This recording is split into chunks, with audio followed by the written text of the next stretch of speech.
Hello, hello. Hi, welcome. I was having some little technical difficulties, which put me a minute or two behind.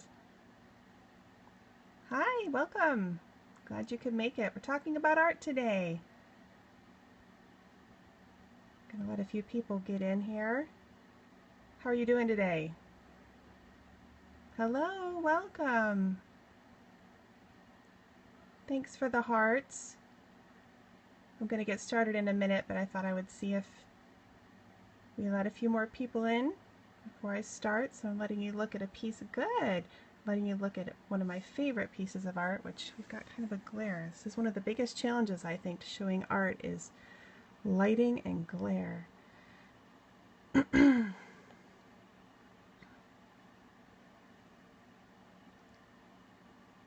Thank you. Happy New Year to you.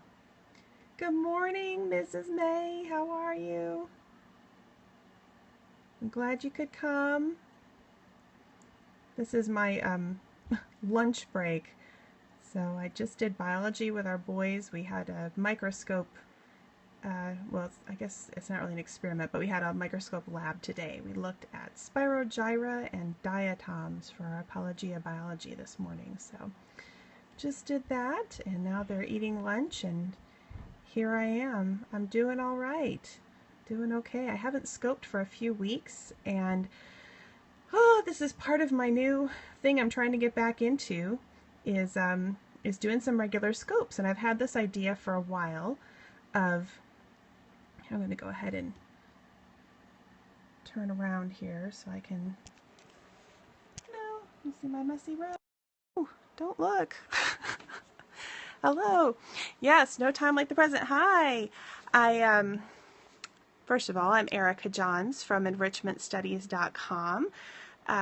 Enrichment Studies is all about encouraging families, homeschool families, and incorporating more fine arts into their home in a way that's not like one more thing that you have to do, but some in ways that are easy to do, that are natural and organic. Yeah, I know. Well, and I just like cleared off this chair, all the junk that was still left from Christmas. I just got dumped on my bed. So it's really real here. Really, really real. A little too real to share with everybody. Yeah. So yeah, just, when I started out, well, my husband and I have 6 children. They range in age now from, hello, welcome, from 12 to 23, and we've homeschooled for most of the last 18 years. And, I always thought that I would do things with composers and classical music and art and stuff with my kids, and I just found that the reality was I didn't. The budget, by the time I bought all the essential things, it seemed like, the money was gone, and it was hard to justify spending on CDs or curriculum or whatever for something like that was like optional or extra. And also, practically speaking, my time was so limited. By the time we had done reading lessons and math and all the other stuff that we had to do, where would the energy and time even have come from to do those things? And so that's what I was thinking about when I created Enrichment Studies. I kind of had this epiphany of some ways to overcome that, and it's developed from there. And now we have fine art pages, which homeschool moms just love. It's our most popular thing now, and I think it's because you can do a beautiful thing for your kids with art appreciation without it having to add anything to your schedule, and it's not expensive, and it's just, there's no time necessary. It's just life. And so what made me want to do this home is where the art is thing, sometimes you're good at something, but you're like so used to it that you don't even realize it's special or unusual or something. You just think like, oh, everybody has this. And it occurred to me that we have a ton of art on display in our home. And I realized, I think because I was at somebody else's house, and oh no, I hope that didn't just mess me up. I just got a text. Oh my goodness, I just lost my train of thought. Sorry. Let me collect myself. I think I was at someone else's house, and and I noticed they didn't have anything, any art. They had maybe like, like you pick a nice picture to go over your couch or whatever that like matches your, thank you, that matches your decor or something like that, and pictures of their children and family members and things like that, which is all great. But I realized like, oh, they don't have any art here. And then I thought, oh, that's something, maybe people don't realize. And then I remembered thinking back to when I was just starting out as a young wife and mother. I didn't grow up with any art in my home. My parents were not inclined to have stuff like that up or whatever for, I don't know, whatever reason. And when we got married, I actually didn't know how to decorate, or like I didn't have curtains up. Other than pictures of our children, I didn't really have anything up. And I had this idea that I didn't just want to get something like because it matched. Because I'm not that there's anything wrong with if your house matches. I know that's very common and a lot of people like that. For me, though, I guess, number one, I probably couldn't afford to get anything that matched at the time. But also, I just wanted things that I accumulated over time that mattered to me. But I lacked confidence and wasn't really sure how that would work. And there were a couple different homes that I was in that really kind of like opened my mind to some ideas of what to do. My husband, when we got married, was a art major in college, an art education major. And once we got invited to one of his professors' homes, and they had art, not even joking you, ceiling to floor art. Like, not just art at an eye level that you would expect, but they had so much art that walls and walls and walls in their home was covered with different pieces. There were probably, 50 and 60 pieces of art on some of their walls, all the way to the floor. It was so wild. I'd never been in someone's home that was like that, but it was so cool. And it was like, when he talked about his stuff and he's just like, I just put up what I like. And and I don't want to part with any of it. I want to see it all. And so he had it out there, and that was so cool. And it was like, and it, of course, it didn't match. It was all different kinds of media and concepts and sizes and whatever. And it was just so interesting. And so that, gave me some courage to like, hey, just get what you like. It doesn't have to be famous or expensive or fancy. It just, if it resonates with you in some way, get it,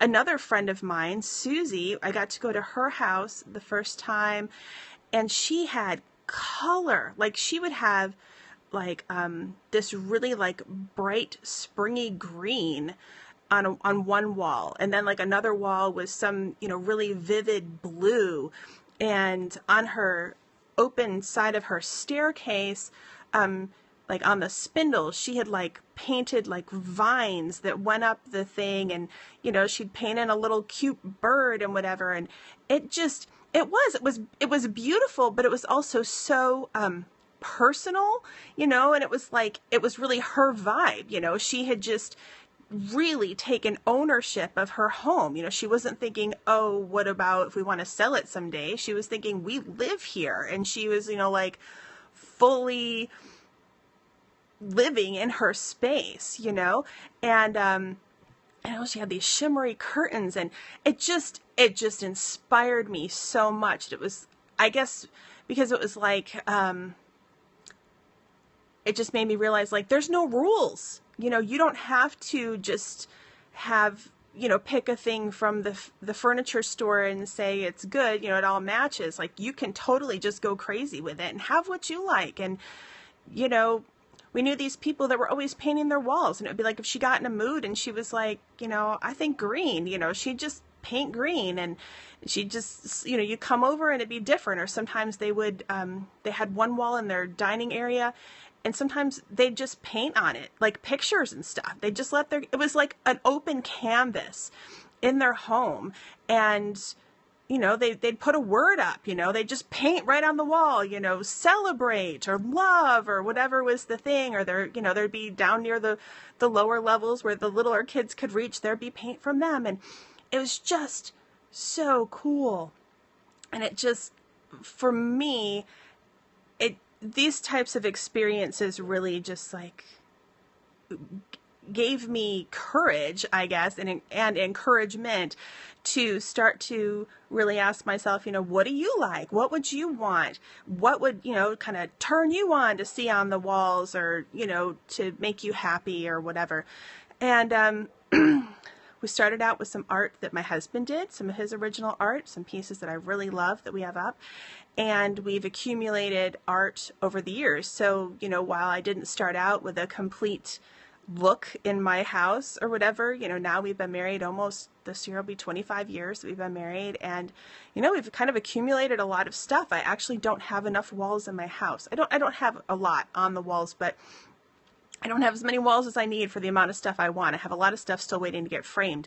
But anyways, so I just thought it might be fun to show you guys some of the art that I have that I love and tell you about it, and answer questions that you might have about art. And so anyways, let's go ahead and jump in. I've set up this space in my room, and I'm hoping that this is going to work well for lighting and stuff. You'd love to see it. Thank you. So let's see. I'm going to, how do I do this so that you see my messy room? Hang on. Tap, tap. Okay. I'm going to show you this piece of art. My friend Dana Wolford is an incredible artist, and she and I, we like to say that I'm her patroness of her art, because probably I think that she said that I own more of her art than anybody else. And Dana is, oh, she's so talented at so many, I'll get a little closer so you can see, so many different types of art, as you will see, because we have tons of it. She gave me this beautiful piece of art, well, probably almost 16 years ago. I was actually on bed rest with a high-risk pregnancy that was very scary, and we really weren't sure if we were going to get our little boy healthy and safe at the end of all that we were going through. This was our 4th child, and she brought me this piece of art that she had made of a mother with her little baby, and I've had this in my bedroom ever since. I just love it. To me, it's just I guess sort of an embodiment of me as a mom with my kids. And my baby is 12, and actually I'm kind of like starting to tear up. That's the thing about art, I mean, it can really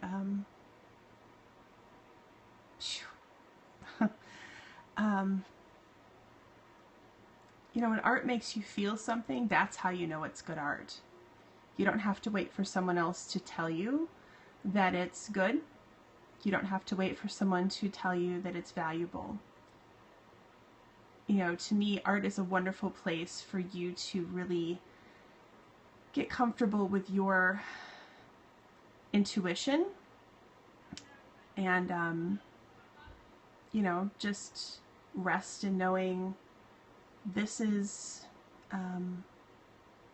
means something to me, and that's all that matters. So let's see, you want to look at some detail of it? I believe what she did was she started out with a pencil drawing, and then she did watercolor.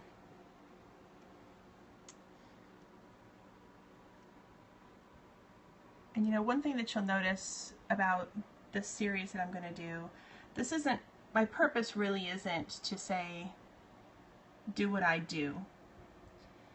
It's really more to give you encouragement to do what you want to do, and to really step into developing your own tastes and values for art.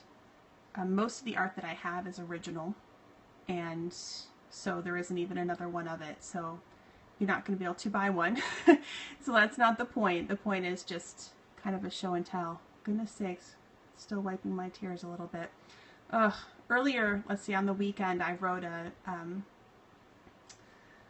email to my subscribers, my newsletter subscribers at Enrichment Studies, and I talked about fierce mother love and how even at the ages that my kids are, sometimes it just blows me away when I just am like reminded of the power of how much I love my kids. And so I'm kind of having that moment right now with this. So, all right, next I'm going to show you another piece of art that I keep in my room, another mother and child piece.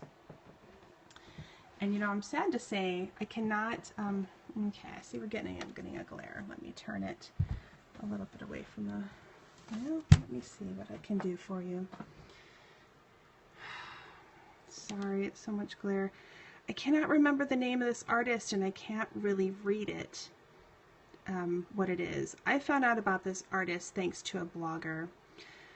And this is an artist that she knew and shared about, and I was able to purchase this print, and man, I just love it. I'm gonna have to figure out what is the getting closer doesn't seem to be a helpful way to see it. Oh my goodness, I'm sorry. If anybody knows any great ways to handle the lighting issues. Oh my gosh. This is such a shame. I really want you to be able to see this. It's bad. Anyways, another mother and child. So this is also in my room. Again, just one of those things that's, yes, enrichmentstudies.com. Thank you. Yep. And anybody that's watching, you can screenshot that if you need to. Yeah, go ahead and sign up for the newsletter. You can get freebies and some encouragement as a mom and other good stuff. So there's this one. I really love it. Now that one isn't totally original. I think that you can get, this is a print of it, I believe, and I think they even had note cards of this because I used them for a long time as baby gifts that I sent these note cards. Here's something different that I'd like to show. This is a piece of folk art, and actually my dear friend Alana gave this to me years ago. She bought the pot and she painted this style of folk art onto the pot, and she gave it to me as a gift. And you know, I'm not even really like a rose decor kind of person, but something about this, I just, well, partially because Alana made it for me, I just loved it. It's so cute. It doesn't really, you know, it doesn't have to go with anything or whatever. It's cute and meaningful to me because it was from her, and whenever I see it, I think of her.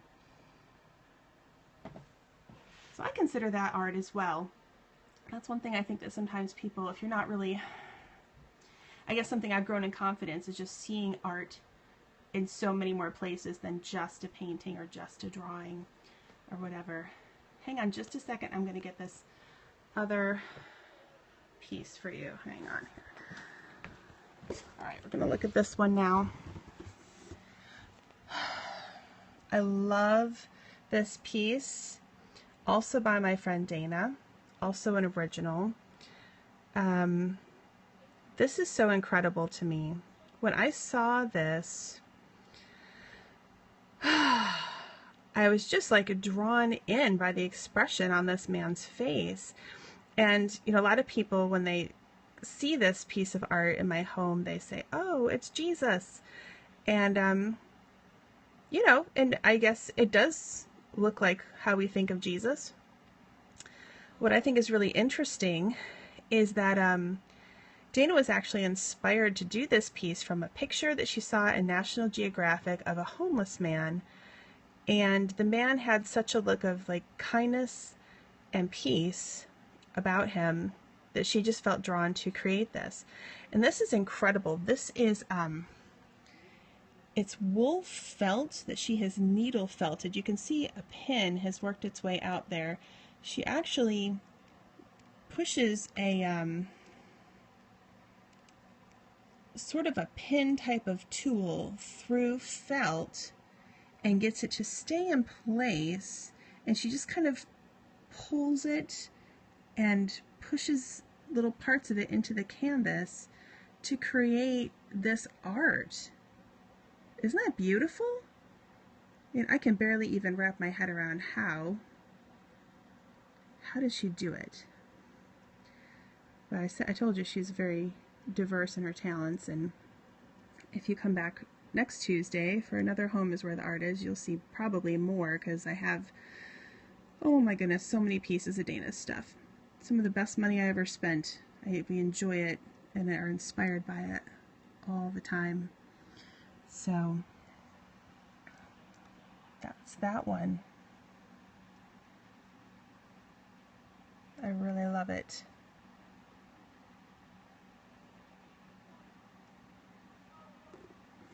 Okay, I'm going to turn you around.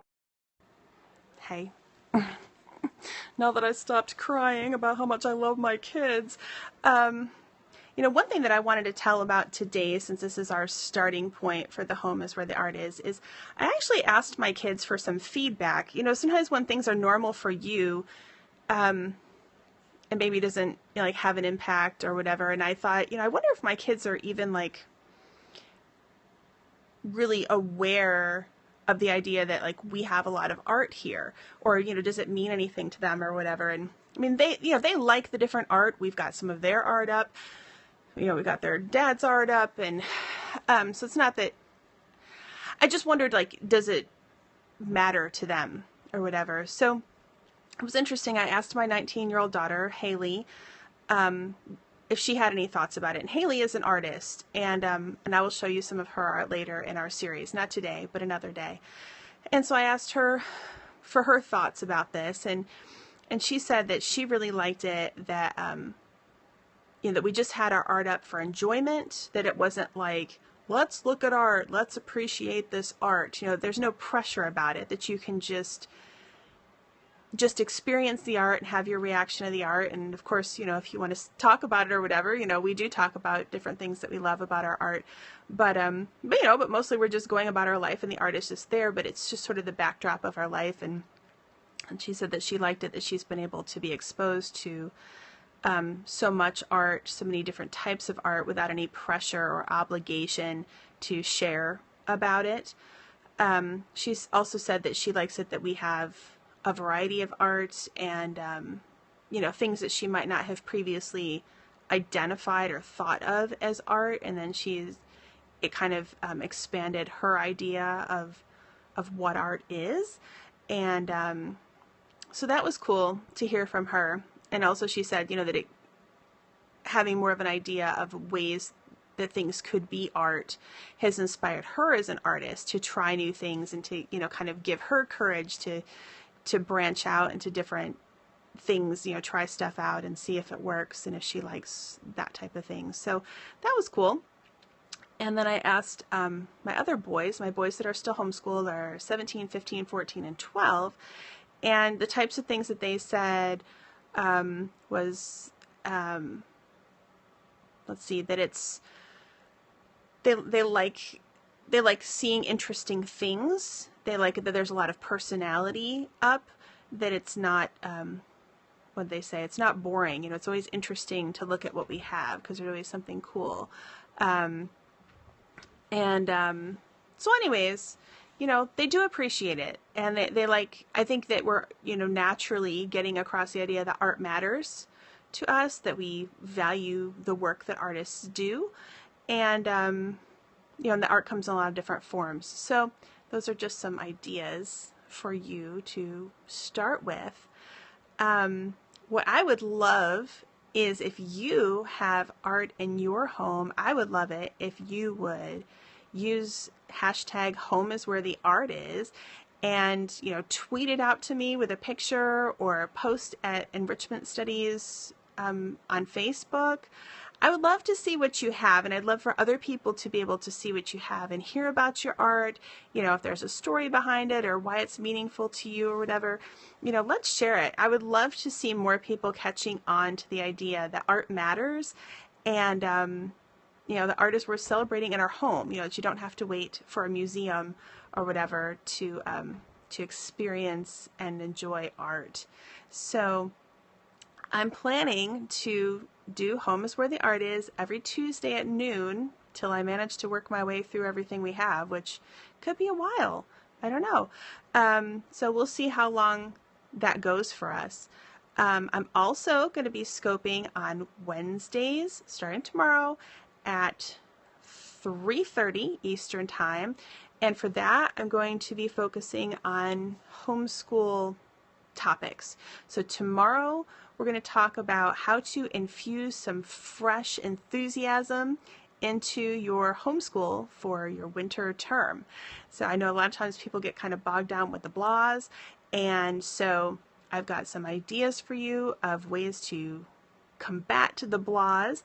And then the next Wednesday, I'm going to talk about what to do if you are starting to feel like the wheels are coming off of your homeschool.